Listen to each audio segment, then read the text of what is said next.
a book recommendations video, but also in relation to songs, which I think is really fun.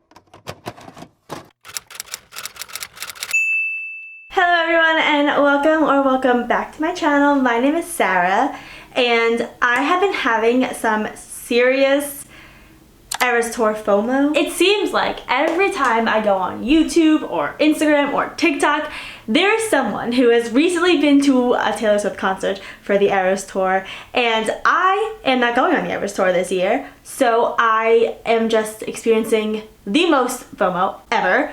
But I have been listening to the Taylor Swift Midnight's album on repeat, and it just got me thinking that a while back when it first came out, people did books that remind you of the Taylor Swift song. So this is just sort of telling you, if whatever's your favorite song, I recommend you read this book because it has the same tropes or it has the same vibe or just feeling overall. So it's like a book recommendations video, but also in relation to songs, which I think is really fun. So that is the video that we are going to be doing today. That is what I decided to do to cure some of my FOMO. I am going to be going through the entire Midnight's album Til Dawn Edition. So that includes Hits Different, that includes all the 3 a.m. tracks, and you know, the normal tracks that came in on the first Midnight's album. And I thought of a book or 2 books for every single one of them, and we are just going to be rolling right on into it. This, honestly, when I was putting it together, it reminded me of when I was in high school. In English class, we had to do analysis of something, and I just had so much fun looking at all the lyrics, thinking about all the books that I could compare them to, and it was just so much fun. Some of these songs, as I was reading through the lyrics, I was like, this is perfect for the book, because I am going to be describing why I chose these books for the certain songs. There might be some spoilers in it, so if you haven't read the book, then I would skip past it because I don't want to spoil anything for anyone. That's my biggest thing here. I hate spoilers, so I don't want to spoil anything for anyone. So if you haven't read the book, I will not feel offended if you skipped past that part. I'm pretty excited. 21 songs, 21 book recommendations. Let's go. So starting right off with Lavender Haze, I have A Court of Wings and Ruin. This is the 3rd book in the ACOTAR series, and I'm actually going to be doing a reread of the ACOTAR series soon. Maybe I'll film it. I think it'll be a lot of fun because I loved this series. Honestly, I stopped after this one. The next one's a novella, and the one after that switches to Nesta's point of view. So I was sort of like a little upset that we couldn't get Feyre's point of view for the rest of the time, and I think the story's going to change a bit. So I did not read the last 2 books in the series, but I did read the first 3 books, and I was absolutely obsessed. Okay, so if you haven't read this, I might give away some spoilers. So let's get to the next one. First, the title, Lavender Haze. Rhys has violet colored eyes, and I just immediately thought of Rhys's violet colored eyes, and I was like, yes, Lavender Haze. The lyric that says, the only kind of girl they see is a one night or a wife. It's like comparing the one night, which is how Rhys and her presented themselves to Rhys's court in the beginning before she came. The High Fae of the Night Court, she was sort of sitting on his lap like his pet, like his one night. And then or a wife is comparing it for what Tamlin wanted her to be. I just envisioned a Lavender Haze from the Night Court just completely enveloping Feyre, and it's beautiful and amazing, and that is why this book reminds me of Lavender Haze. And then the next song, Maroon, which is one of my favorite songs on the whole entire album. It is just beautiful and gorgeous and has so much depth in it. Of course, I had to do one of my favorite books ever, Magnolia Parks by Jessa Hastings. The song Maroon is about how, you know, their relationship started and it can be so good, but then there's a betrayal. In the song, it says, the mark you saw on my collarbone, which I always assumed was a hickey, and that's sort of like the unfaithfulness. And in that song, it was narrator Taylor, I guess, who committed the betrayal, but in this, it's BJ who commits the betrayal. It can just never go back to the way that it was before. The line, the lips that I used to call home, Magnolia constantly refers to BJ as her home in this book, just perfectly describes their entire relationship of how beautifully heartbreaking it is and how they'll just always be attached to each other, but it can never be the same again. Sobbing with your head in your hands is a direct correlation to that quote that says, for so many years his pain was my pain, but that pain, the one he was crying about then, was mine. He was crying my tears, feeling what he had done to me, broken by his own actions. Sobbing with your head in your hands, direct correlation. And ultimately, it's a heartbreak song and a heartbreak book, and I just think if you like the song Maroon, you will love the book. Next, we have Anti-Hero, and for that, I have Addicted to You by Krista and Becca Ritchie. Now, I have only read a little bit of this book. I still think it's so anti-hero. How she says in the lyric, all the people I ghosted stand there in the room, is like how Lily is addicted to sex. And if you don't know, this book is about two characters who, one is addicted to sex, one is addicted to alcohol.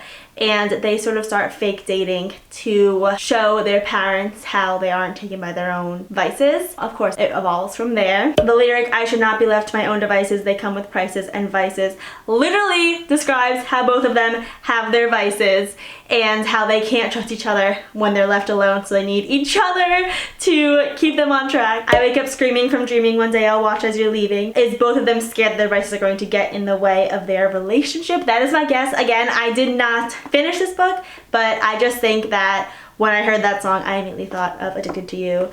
And it is a very popular book in general. If you haven't read it, you should read it in general, but especially if you like anti-hero, I think you will love this book. Then we have Snow on the Beach, a very beautiful song, and I love the Til Dawn Edition. There's this part that Lana does where it's like a... I just love the new Lana version. I love the original version, but I love the more Lana version too. And for that one, I have Kingdom of the Wicked by Carrie Maniscalco. This is the first book in a fantasy trilogy, which I have the two books right there, ready for me to read. But it is about Victoria and Amelia, who are two twin witches, and Victoria gets brutally, and then her twin sister, Amelia, calls on one of the 7 princes of hell, and she summons Wrath to try and figure out their sister and to get revenge on that. And then it's like Wrath is the one that can sort of try and bring her out of it. He begins to bring her out of it in this. She's still very much like on the warpath in this one, and I'm guessing in these two it gets to be more romancy, but the whole chorus, Snow on the Beach, weird but f***ing beautiful, you wanting me tonight feels impossible. They are enemies, and the last coupling anyone would guess, but because Princes of Hell and witches are supposed to be mortal enemies, but they're forming this bond and this romance together. And it's weird, but it's beautiful. Overall, just that they can't believe they are falling for the other, but they are fighting against it and being so dishonest because it's so obvious to the reader. In the lyric, it's like, to hide it would be so dishonest. That is what they're doing in this. And I'm guessing they're gonna realize it in these next two books.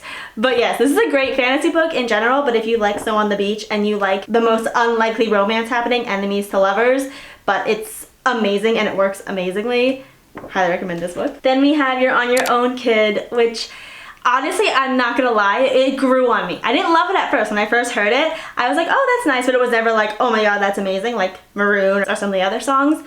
But You're on Your Own Kid now, especially that last verse where it's like, make friendship first, let's take the moment and taste it. I love that. For that one, I have Malibu Rising, and I do not have the physical copy because it's at my mom's house. I left it there because she's reading it. Basically, immediately thought of Nina from Malibu Rising. Nina is the main character, and she basically raises her 3 or 4 siblings on her own because her mom passes away early on and is heartbroken by her dad, who left to become a famous rock star. You're on your own, kid. You always have been. That perfectly describes Nina, in my opinion. I waited ages to see you there just to learn that you never cared.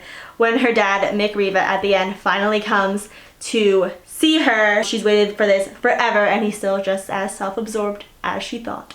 He never cared.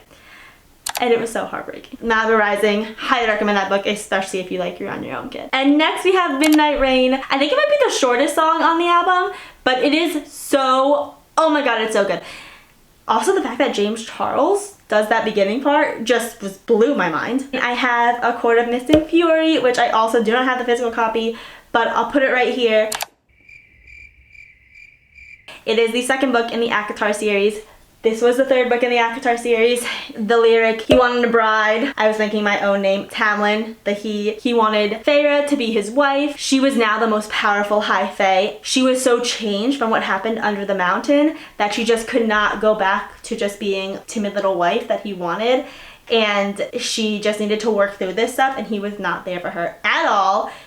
We hate Tamlin on this channel. She wanted to explore her own powers, but Tamlin did not want that. I think he was a little bit intimidated by that, so he just kept her in her little bubble and wouldn't help her learn about her powers or anything like that. All of me changed like Midnight Rain. she's changed from the mountain and RECS is like the midnight rain, like the night chord. I think that's just a great visualization comparison. RECS accepted how she changed and just helped her deal with it in the way that she needed to, which is what she needed from Tamlin when he was just not giving it to her. And then the lyric that's like, my town was a wasteland full of cages, full of fences. Tamlin completely,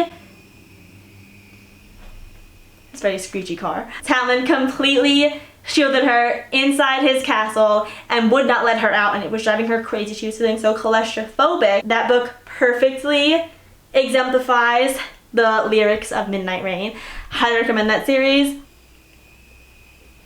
I'm sorry, they're doing road work out there, of course, so if you can hear the screeching, I'm so sorry. So the next song we have is Question, and for that I have Daisy Jones and the Six by Taylor Jenkins Reid. I love this book. This is about the formation of a rock band and basically right person, wrong time trope, and you know, them becoming famous. So the lyric that says, good girl, sad boy, big city, wrong choices.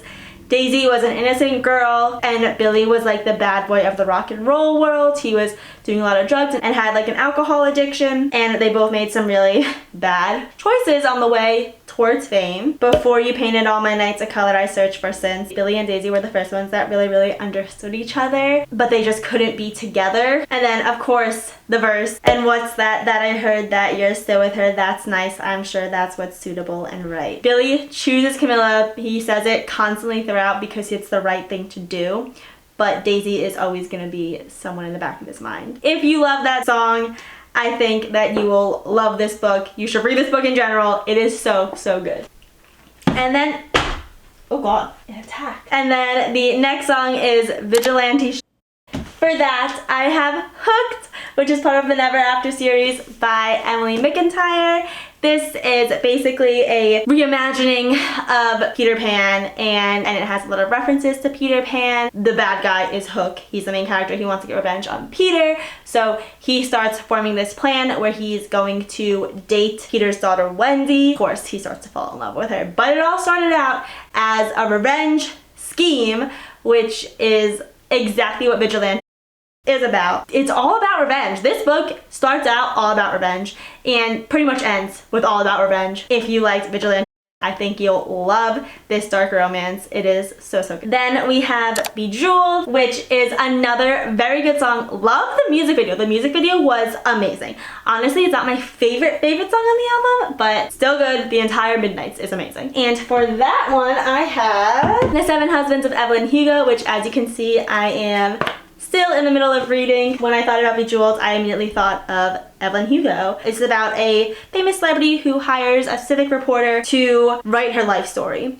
And she had 7 husbands along the way, and just her coming clean with everything that happened and how she got knocked down again and again and again. But she was able to pick herself back up, dust herself off, and she was the most beautiful woman at the time. Especially with one of her husbands that I just read about, Don Adler. He completely tries to destroy her and destroy her name when they break up. She sort of picked herself back up. She dolls herself up. I'm still bejeweled. When I walk into the room, I can still make the whole place shimmer. That is so Evelyn Hugo. But yes, this is a very glamorous book about a glamorous celebrity and all of her rise to fame.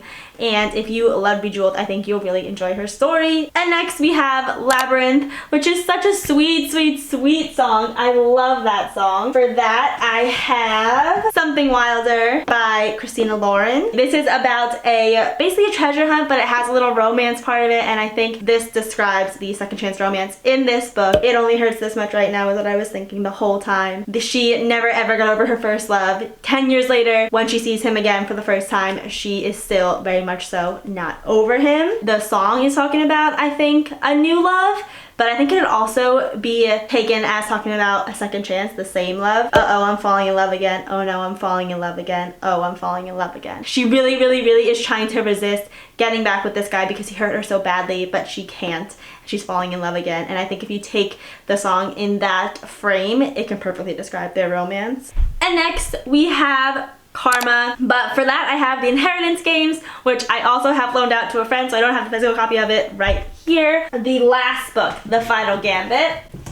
Ooh, It is all about how what goes around comes around, karma, but she's taking karma as a good thing in the song. And in this, the karma is the big secret that the grandfather was trying to hide from all the kids. There's a death on his property of his old rival, and then his old rival is the one that has been, I believe, I read this a little bit ago, but I believe his old rival is the one that has been trying to kill Avery throughout the first two books, and it comes to a head in this book, and it's like just like karma's coming back around. But yes, that is the only book that I've read that I could really think of for karma. Let me know of any other books that remind you of karma, because this one was a little bit hard for me. And next we have one of the sweetest songs on the album, Sweet Nothing. For this song, I have two books in the same series. I have The Summer I Turned Pretty and It's Not Summer Without You.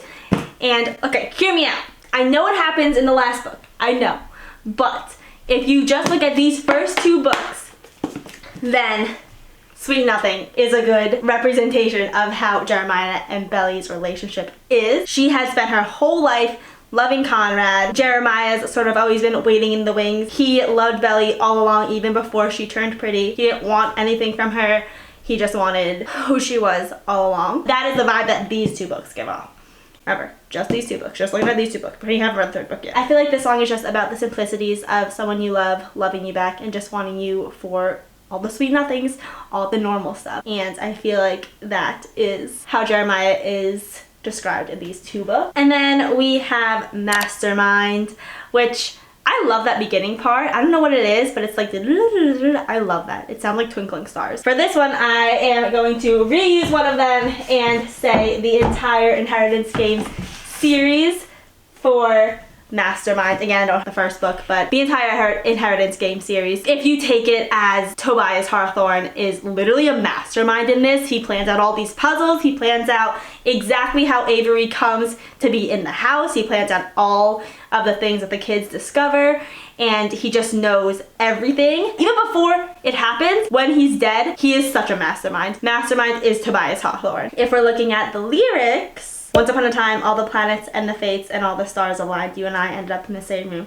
at the same time. He met Avery. They were just in a random restaurant at the same time. The stars aligned. They were in the same room at the same time. And he decided that she was going to be the person that was going to inherit everything and be the star of this show that he was planning basically to protect his grandson. Even like to assess the equation of you, checkmate, I couldn't lose. There's a large chess, not like plot, but chess is mentioned a lot in these books. And that's just too perfect that I could not pick these books, because checkmate, I couldn't lose. These two books are just completely describing, he laid all the groundwork for everything to be discovered, and that's exactly what happened. Going into the 3 AM tracks, The Great War. For this one, I chose All Your Perfects by Colleen Hoover. Again, I read it on an ebook, so I don't have the physical copy, but here it is right here. If I remember correctly, this one is about how there are two people and it's in a past and present telling, and they had this amazing relationship earlier, and now you flip to the present and they're just like falling apart completely because of a infertility problem and like them coming back from it.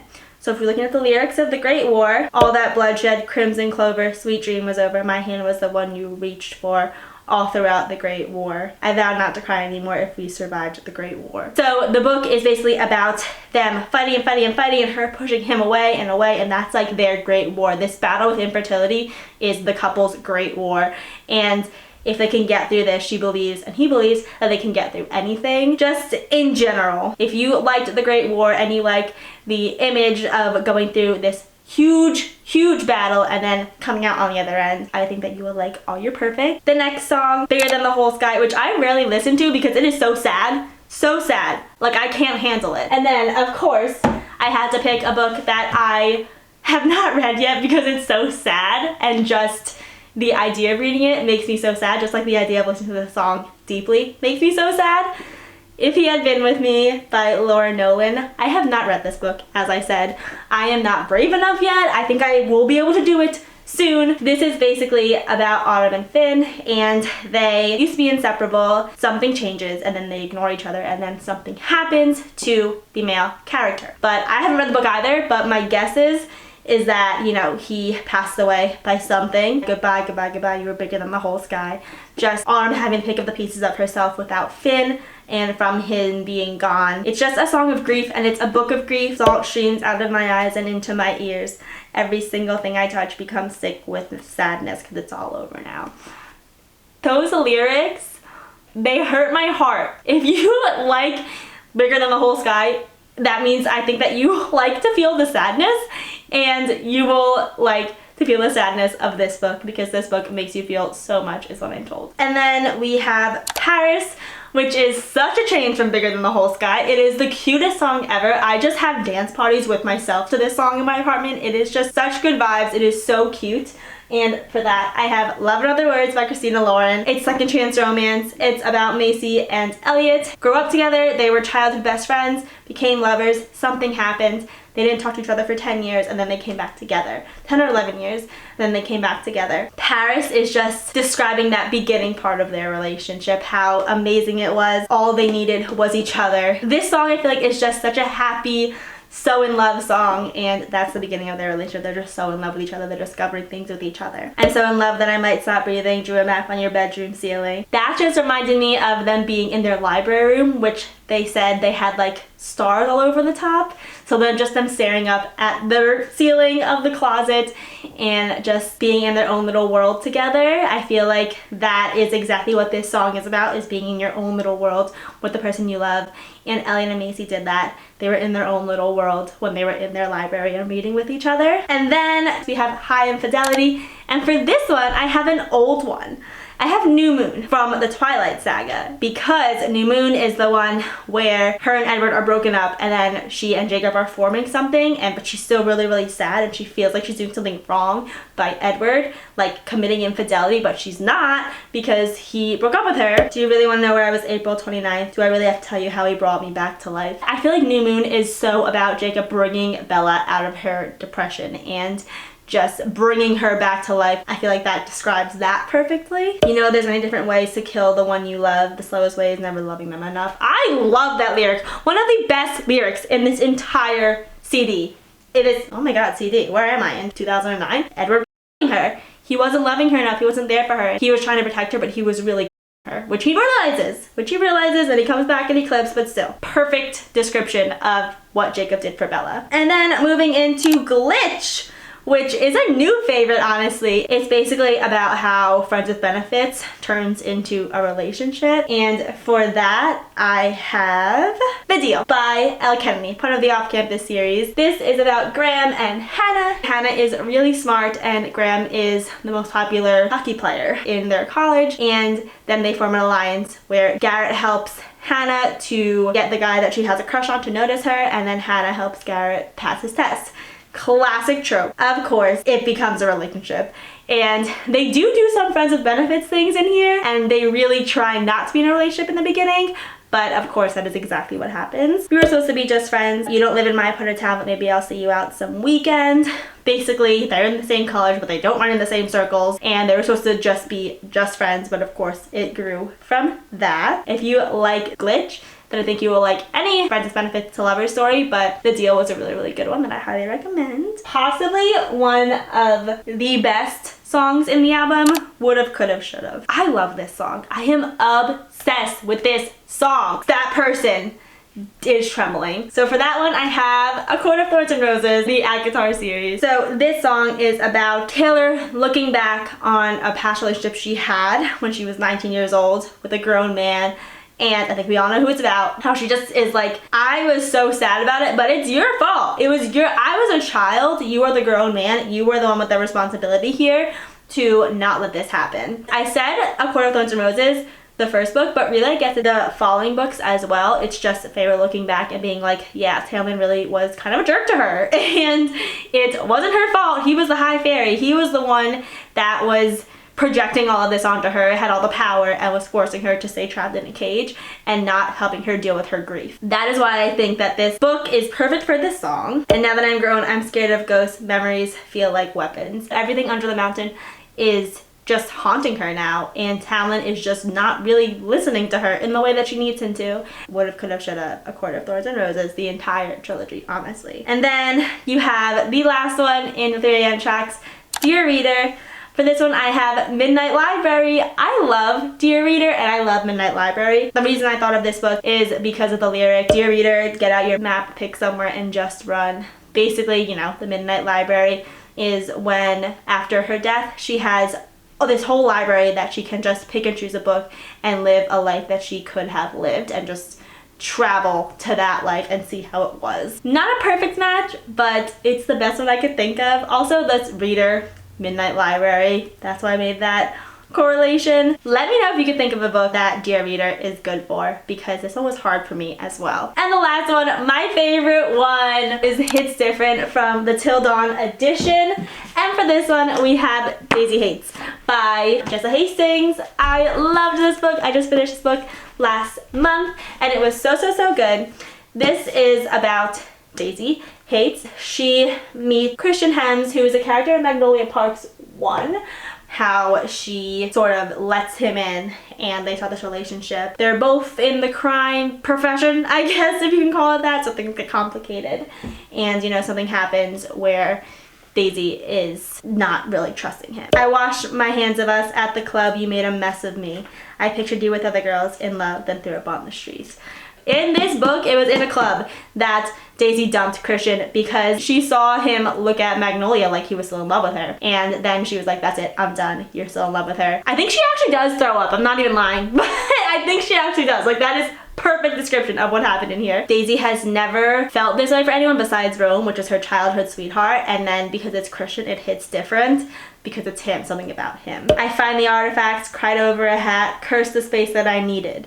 She was the one that pushed Christian away. She didn't want to do it, and she was like cursing that she needed that space because she wanted to be with him, but she just couldn't let him in again. Dreams of your hair and your staring and sense of belief in the good in the world you once believed in me. Throughout this whole entire book, Daisy is sort of battling. She basically thinks that whatever good she puts out into the world can counteract whatever bad her family and her brother in the crime profession, in the crime world has done, and it could sort of balance the scale, so she's always looking to do something good, and Christian was that same type of way. I could read every single lyric on Hits Different and it describes what happens with Daisy and Christian. So, perfect book. Oh my goodness, that was so much. That is all, what did I say, 21 something songs from Taylor Swift's Midnight's 3 AM tracks and the Hits Different from the Til Dawn Edition. That was so many and I am so tired, but I love all these books. I think that if you loved those songs, you would love these books. I think that if you love that album, you would love all of these books. I had a lot of fun trying to think of these books, honestly. That is all from me today. I need to go take a drink because I have been talking for so long. Thank you so much for watching and sticking around. If you're up until this point, that is amazing. Thank you so much. I love you. And yes, let me know whatever books reminded you of the songs in Midnight's down below. And I will see you next time. Thank you so much for watching. Bye.